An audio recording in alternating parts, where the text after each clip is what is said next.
उमर मुख्तार का ऐसा कौल जो रहती दुनिया तक याद रखा जाएगा। जब लीबिया के अजीम मुजाहिद उमर मुख्तार से कहा गया कि इटली के पास तैयारे हैं, तो उस मर्द मुजाहिद ने पूरे तवक्कुल से और वसूख से जवाब में एक सवाल पूछा। वह यह था, क्या वह जहाज अर्श के नीचे उड़ते हैं या ऊपर? तो उन्होंने जवाब में कहा कि आसमान से नीचे उड़ते हैं। तो उमर मुख्तार ने जवाब में एक जुमला कहा, जो तख्त से ऊपर है वह हमारे साथ है, लिहाजा नीचे वालों से डरना मत। आपका पूरा नाम उमर अल मुख्तार मोहम्मद बिन अल फरहाद अल मनीफी था। आप 20 अगस्त 1858 में जंजोर नामी गांव में पैदा हुए।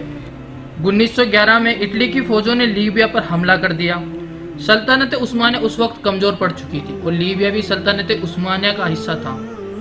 इटली ने समुद्र से लगे शहरों पर बमबारी कर दी और 3 दिनों तक हमला चलता रहा और शहर तबाह कर दिया गया। लीबिया के आम लोग इटली के इस कब्जे को किसी भी हालत में बर्दाश्त करने को राजी नहीं थे, इसलिए उन्होंने अब इटली के खिलाफ बगावत कर दी और जंग का ऐलान कर दिया। और इस जंग में लीबिया वालों की जानिब से जो सबसे बड़ा चेहरा उभर कर आया वह था उमर अल मुख्तार का। वही उमर अल मुख्तार इससे पहले आम टीचर हुआ करते थे और लोगों को दीनी इस्लाम के बारे में बताते रहते थे। लीबिया के मुसलमान ताकत में इटली की फौज से कमज़ोर थे, लेकिन उमर अल मुख्तार पहले ही अफ्रीका में फ्रांस के खिलाफ लड़ चुके थे और आपको गुरिल्ला वार लड़ने में काफ़ी महारत हासिल थी।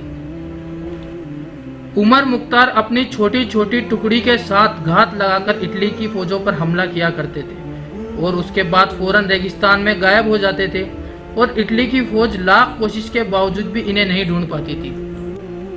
मुसलमान मुजाहिदीन मौका देखकर हमला करते थे, कभी चौकी को तबाह करते तो कभी किसी फौज की टुकड़ी को अकेला देखकर अपना शिकार बनाते। इटली के पास आर्मेड व्हीकल और बख्तरबंद गाड़ियां हुआ करती थी और मुसलमान घोड़ों पर सवार होकर बंदूकों से लड़ा करते थे। आपने इतालवी फौजों पर हमेशा बहादुरी और जाबाजी से हमला किया, यहाँ तक कि आपके मुखालिफिन इतालवी जनरल टेरोजी ये कहने पर मजबूर हो गया कि उमर मुख्तार सहराई शेर है। इटली ने अपनी फौज को टैंक जैसे जदीद हथियारों से लेस करके जबले उख्तर का घेराव कर लिया।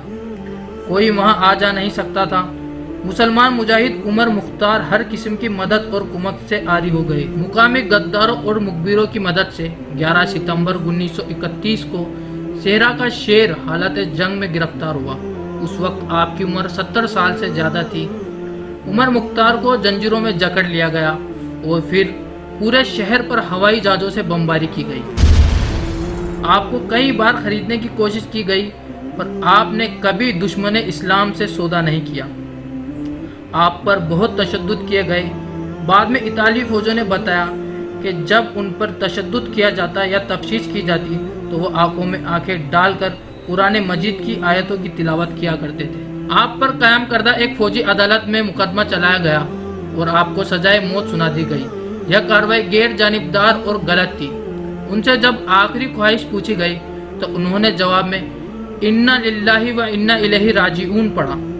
उमर मुख्तार को 16 सितंबर 1931 को सरेआम उनके पैरोकारों के सामने फांसी दे दी गई। आपको जरी और बहादुर होने के नाते शेख व शोदा का खिताब दिया गया है। आजकल आपकी शक्ल लीबिया के 10 दिनार पर छपी हुई है, जबकि हॉलीवुड ने 1981 में आपकी ज़िंदगी पर एक film The Lion of Desert यानी सहरा का शेर बनाई। इस मूवी में आपका किरदार एंथोनी क्वीन ने अदा किया। आपको आज भी सहरा का शेर कहा जाता है। आज भी दुनिया आपकी बहादुरी के अफसाने सुनाती नजर आती है। अल्लाह आपकी कब्र पर करोड़ों रहमतें नाजिल फरमाए, आमीन। आप आगे वीडियो में आंखों को नम कर देने वाला वह सीन भी देखेंगे जब उन्हें फांसी दी गई।